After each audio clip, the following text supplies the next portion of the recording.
Amber was a 23-year-old teacher who absolutely loved her job. She had always dreamed of working with children, shaping their minds, and inspiring them to be their best selves.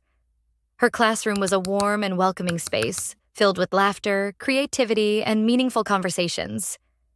She took pride in the lessons she planned, making sure they were engaging and thought-provoking. Amber had shoulder-length blonde hair, which she took good care of. It was naturally straight with a soft shine, and she often wore it down or in a ponytail. While she liked her hair, she had never felt particularly attached to it. It was just hair after all. Still, she had never seriously considered changing it.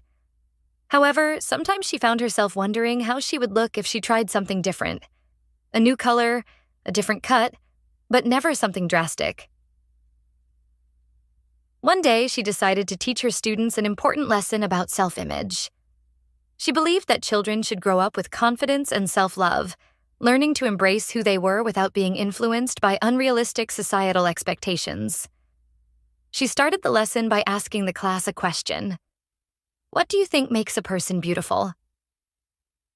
The discussion that followed was lively and filled with different perspectives. Some children talked about inner beauty, kindness, and confidence, while others mentioned hair, clothes, and physical features. Amber guided the conversation toward the idea that beauty was subjective and that people should feel comfortable in their own skin. She encouraged students to share times when they had felt self-conscious and how they overcame those moments. The room was filled with personal stories, some happy, some touching. As they spoke about appearance, one of the students asked, "Miss Amber, would you ever change your hair? Maybe dye it or cut it really short?" Amber smiled at the question. "That's an interesting thought. You know, I've always been curious about what it would feel like to have no hair at all. The idea of shaving it all off has always given me this weirdly exciting feeling." The students gasped and giggled. "You mean like being bald?" one of them asked. She nodded. "Yes, exactly. I think it would be a crazy but freeing experience. Imagine not having to brush or style your hair every morning." The class buzzed with excitement, and one of the more daring students blurted out, "You should do it." Others quickly joined in, agreeing enthusiastically. Amber laughed, shaking her head at first. But then she paused. Why not? This could be her chance to finally do something bold, something she had always thought about but never dared to do. The thought stuck with her for the rest of the day. That evening, she found herself standing in front of the mirror, running her fingers through her blonde strands. Could she really go through with it? The idea sent a thrill through her. The next day, Amber walked into her classroom wearing a hairdresser's cape and holding a pair of clippers. The students gasped in shock and excitement. "No way! Are you really going to do it?" one of them asked eagerly. She grinned. "I told you all that I liked the idea of being bald, and you all encouraged me to go for it. So why not?"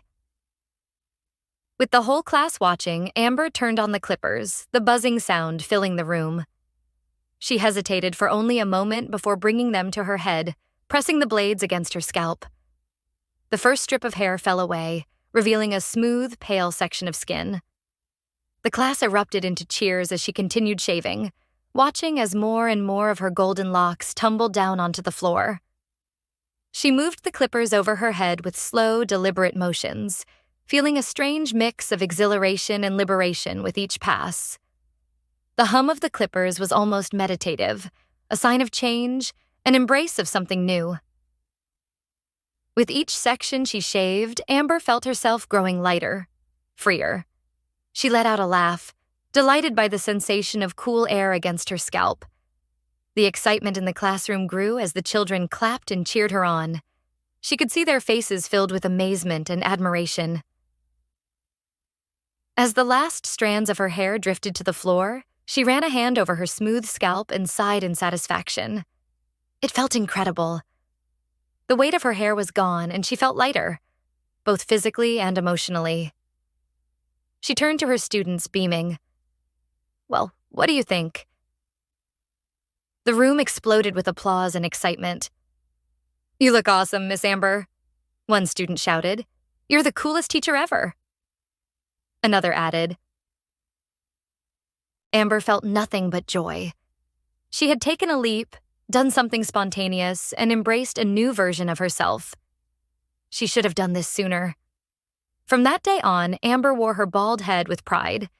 She became a living example for her students, showing them that confidence came from within. It was a lesson none of them would ever forget. Over the next few weeks, Amber began to notice how freeing her new look was. Mornings were easier. No more hairbrushes, no more styling. She could shower quickly and be out the door in minutes. People complimented her on her bold decision, and some even told her that she inspired them to embrace their own unique looks. One day, a young girl in her class approached her after school. "Miss Amber," she said shyly, "I always thought I had to have long hair to be pretty. But seeing you like this makes me think that maybe I can be pretty no matter what my hair looks like." Amber knelt down and smiled warmly. "You are beautiful just as you are. The most important thing is how you feel about yourself. Confidence is what truly makes someone shine." The girl grinned, and Amber knew that her decision had made an impact far beyond just herself. She had sparked something special in her students: self-love, acceptance, and the courage to be exactly who they wanted to be. As the weeks passed, she noticed her students being more open about their own insecurities, learning to embrace their unique traits instead of hiding them. It became more than just a bold move. It became a symbol of strength, individuality, and confidence. She started incorporating more lessons about self-image, inviting students to share their own experiences and thoughts about confidence. Her story began spreading beyond her classroom. Parents and fellow teachers admired her courage, and soon she was invited to speak at school events about self-confidence and embracing change. She realized that taking control of her own narrative had empowered not only herself, but those around her. Every step she took with her bare scalp held a lesson. True strength lies in self-acceptance, and the bravest choices often lead to the most rewarding transformations. Amber's confidence flourished. She began exploring other new experiences, taking risks she never would have before. She started journaling, documenting her thoughts on personal growth and identity. Before she knew it, her story was being shared across social media, inspiring people far beyond her own school community. And with each new conversation she had, she knew her bold decision had been worth it. The impact of her choice rippled far and wide, encouraging others to embrace themselves just as they were,